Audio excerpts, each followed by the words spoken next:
Alright, so I just finished changing the throttle position sensor. Next, I'm going to be changing out the fuel filter, and no, it's not located under the hood. The fuel filter is located right under the rear driver's side wheel well. Right here is the fuel filter, and it's easily accessible from underneath the Jeep. Okay, so I am under that rear wheel well, and the fuel filter is located right there. So I'm going to remove this plate. Looks like 4, 1, 2, 3, 4. I'm going to drop that plate, and that should give me easy access to the fuel filter. If any of these bolts are giving you a hard time, don't over torque them. You'll end up breaking it and making the job take a lot longer than it should. Little PB blaster and some heat usually does the trick. Alright, so these are 3/8.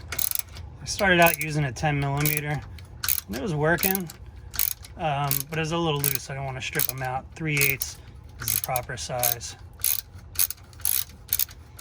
This Jeep is in fairly good shape, so these weren't really too stuck. You see there is some rust in there, but they came off pretty easily. Off camera I cracked these loose, but I mean they crack loose really easy. I didn't have to use a larger size ratchet handle or anything.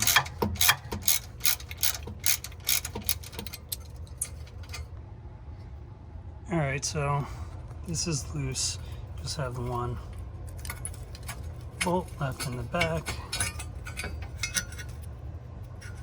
Now I'm going to remove this plate.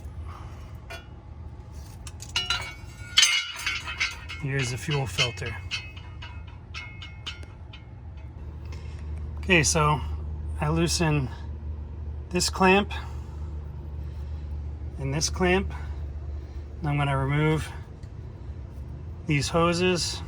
The filter is going to come off with it. I just have to remove this bolt as well. And I'm going to attach these to the new fuel filter and then put the new fuel filter in place. Alright, so I have new hoses attached to the new filter. So I'm going to go ahead and attach everything back in place and bolt this back down and then put the protective plate back on. Now it seems to be running much better.